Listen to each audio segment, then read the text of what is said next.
Long before William Harvey discovered blood circulation,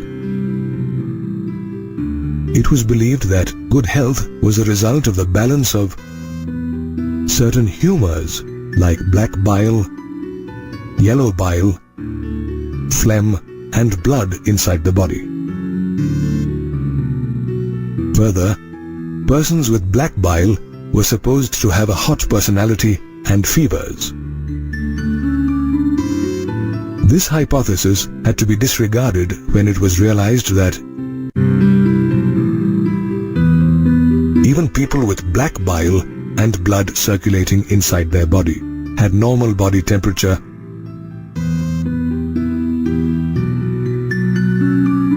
Health then came to be regarded as a state of complete physical, mental, and social well-being. However, when our body is infected with a disease, we are no longer healthy. Diseases can be of two types: infectious and non-infectious. As the name suggests, infectious diseases are those that can be transmitted from one person to another. While some infectious diseases, such as the flu, are very common, others like AIDS are fatal. Diseases can be caused by a variety of organisms such as bacteria or fungi. All disease-causing organisms are called pathogens.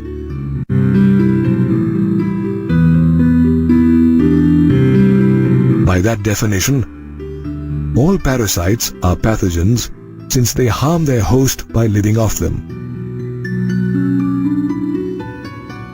Pathogens enter our body through various means, adapt to the environment inside the body, and multiply inside.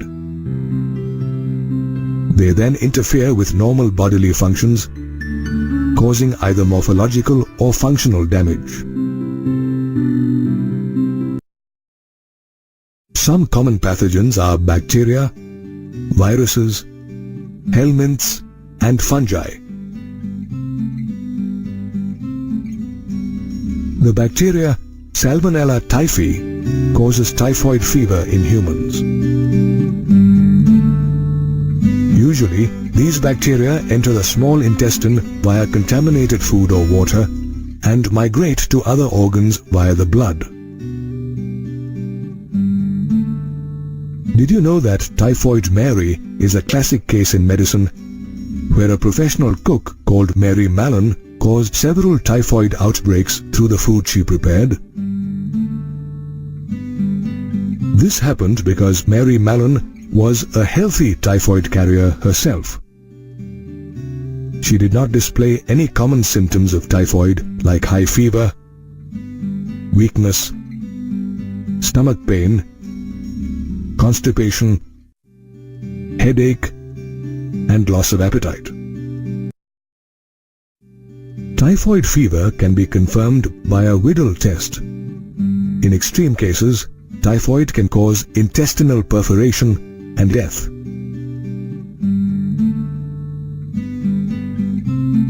Other bacteria like Streptococcus pneumoniae and Haemophilus influenzae cause pneumonia that infects the alveoli of the human lungs. As a result of the infection, the air-filled alveoli sacs are filled with fluid, and this causes respiratory problems. Fever, chills, cough, and headache are other symptoms of pneumonia. Sometimes, in severe cases, the lips and fingernails turn grey to blue in color.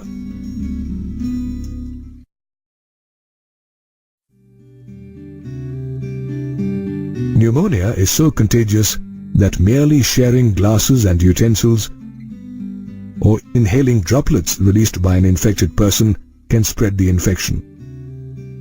That merely sharing glasses and utensils or inhaling droplets released by an infected person can spread the infection. Or inhaling droplets released by an infected person can spread the infection.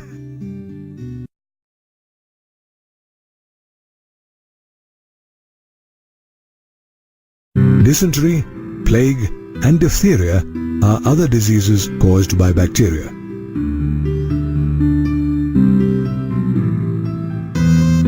Viruses are not behind when it comes to causing infectious diseases.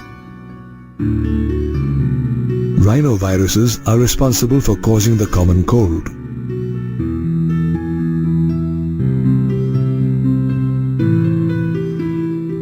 Did you know that the common cold is one of the most commonly infected human diseases? Unlike pneumonia, it infects only the nose and respiratory passage instead of the lungs. Nasal congestion and discharge, a sore throat, headache, and hoarseness are other symptoms of the common cold, which lasts for about 3 to 7 days.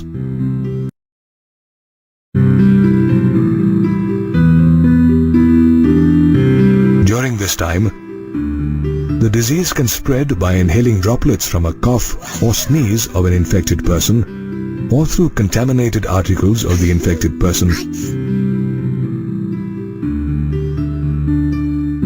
such as pens, books, doorknobs, computer keyboards, and other similar objects. Helminths like Ascaris and Wuchereria are also responsible for causing pathogenic diseases in human beings. Ascaris, the common roundworm, is an intestinal parasite that causes ascariasis. It is characterized by internal bleeding, muscular pain, fever, anemia, and blockage of the intestinal passage. Since eggs of the parasite are also excreted along with the feces of human beings, soil, water, and plants are also infected. The infection spreads to a healthy person through contaminated food, vegetables, and fruits.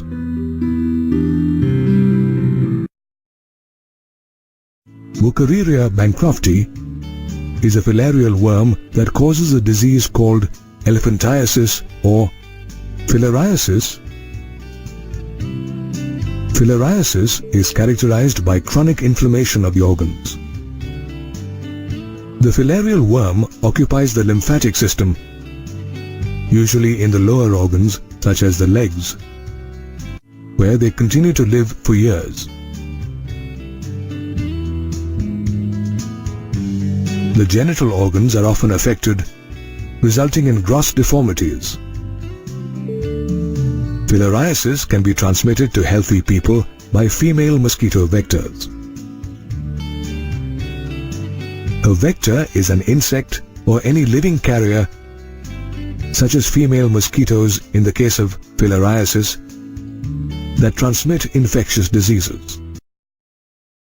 Other pathogens such as fungi like Microsporum, Trichophyton, and Epidermophyton cause ringworm that appears as dry, scaly lesions on various parts of the body, such as the skin, nails, and scalp.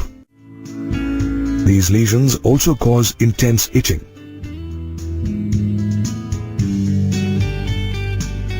They thrive in skin folds like the groin or between the toes, as fungi thrive in heat and moisture. Ringworms can be transmitted to healthy individuals by sharing towels, combs, and clothes of an infected person. Therefore, pathogens like bacteria, viruses, and helminths are responsible for causing some common yet extremely infectious diseases.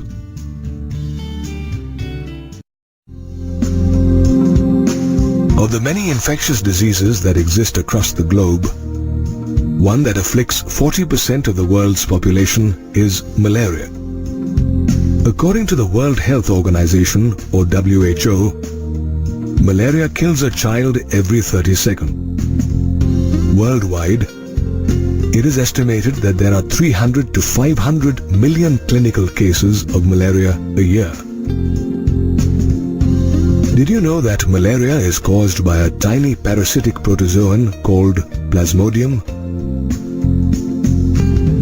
P. vivax, P. malaria, and P. falciparum are different species of parasitic protozoa that are responsible for different types of malaria. Of these, P. falciparum causes the most serious and fatal type of malaria. Plasmodium enters the human body in its infectious form, known as sporozoites, through the bite of the female Anopheles mosquito.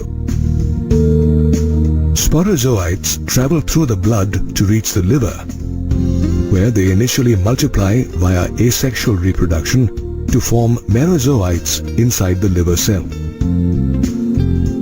The liver cells burst and the merozoites are released into the blood. Then, they attack the red blood cells or RBCs by multiplying again via asexual reproduction and leading to the rupture of RBCs. The rupture of RBCs releases a toxic substance called hemozoin, which causes chills and high fevers every 3 to 4 days. As the released parasites go on to infect new RBCs, some merozoites develop into sexually differentiated forms such as male and female gametocytes. So, when the female Anopheles mosquito bites an infected person, these male and female gametocytes enter the mosquito's body.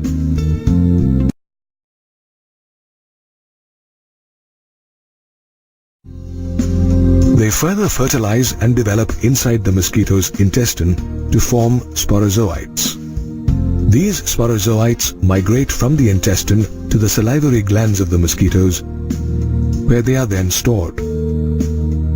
Later, when these mosquitoes bite healthy individuals, the sporozoites are introduced into the human body, repeating the same chain of events.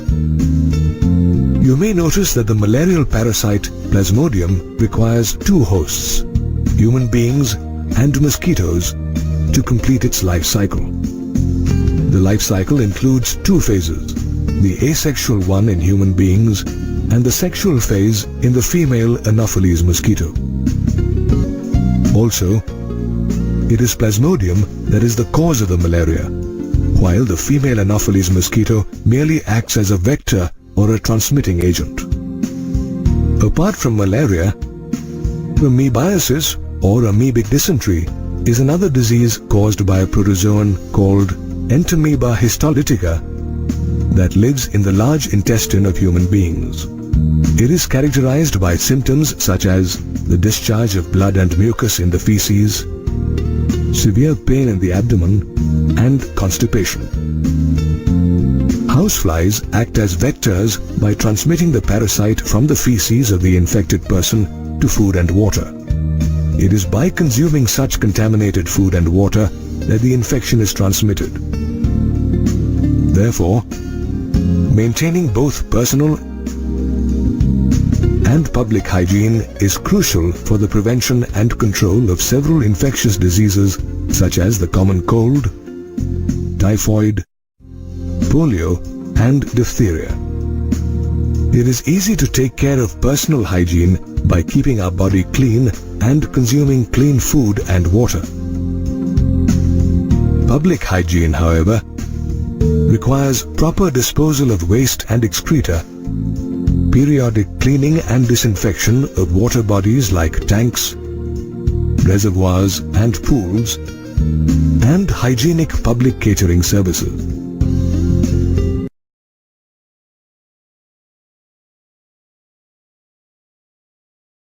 Keeping water and food clean is important because most infectious diseases like typhoid, amoebiasis, and ascariasis are spread by vectors that are transmitted through contaminated food and water. Further, it is important to control or eliminate vectors along with their breeding places. No water should be allowed to stagnate around residential areas. Even household coolers should be regularly cleaned. Insecticides or kerosene oil should be sprayed in ditches, drains and swamps. Some fish like gambusia that feed on mosquito larvae should be bred in ponds and lakes. Doors and windows should be provided with a wire mesh to keep mosquitoes outside, and at night, mosquito nets and mosquito repellents should be used. Undertaking such control measures prevents the transmission of diseases such as malaria and filariasis, which are transmitted by mosquito vectors. Even diseases like dengue and chikungunya, which are transmitted by a mosquito vector called Aedes, can be avoided by implementing these control measures. For airborne diseases like pneumonia and the common cold, care must also be taken that contact with infected persons and their belongings are avoided. While some, like smallpox, have been eradicated completely, others such as polio, diphtheria, pneumonia, and tetanus can be controlled to a large extent by vaccines. With new emerging developments in biotechnology, several antibiotics and drugs have been discovered that are effectively used in the treatment of infectious diseases. Therefore, though malaria and amoebiasis are caused by protozoans, they are transmitted by vector mosquitoes. However, with careful control measures, vaccination and drugs, these diseases can be dealt with. You may have noted that some people get sick more often than others. When an infectious disease is doing the rounds of your locality, there are some who remain healthy while others take ill too soon. Also, even though our body is attacked every day by several infectious agents, we do not succumb to every agent. Why is that? The answer lies in the immunity of our bodies, which varies from individual to individual. Immunity is the overall ability of a host to fight the disease-causing organisms. Immunity is of two types: innate and acquired.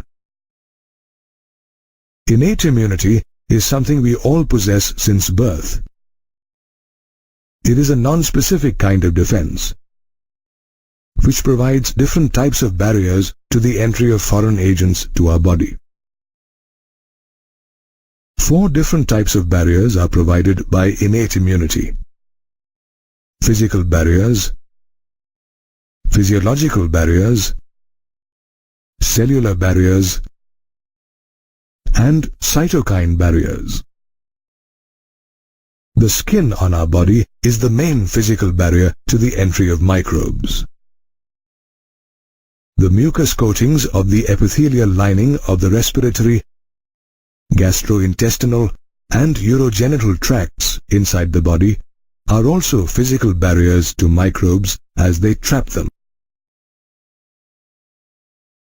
Saliva in the mouth, hydrochloric acid inside the stomach, as well as tears in the eyes, act as physiological barriers to microbial invasion. Our body also has certain types of leukocytes or white blood cells or WBCs, such as monocytes, natural killer lymphocytes, and polymorphonuclear leukocytes, also known as PMNL neutrophils, in the blood. Together, they constitute a cellular barrier along with macrophages in the tissues. They can also destroy microbes. Some virus-infected cells release proteins called interferons that prevent the spread of infection in the body, thereby acting as cytokine barriers in the body. On the other hand, Acquired immunity is pathogen-specific.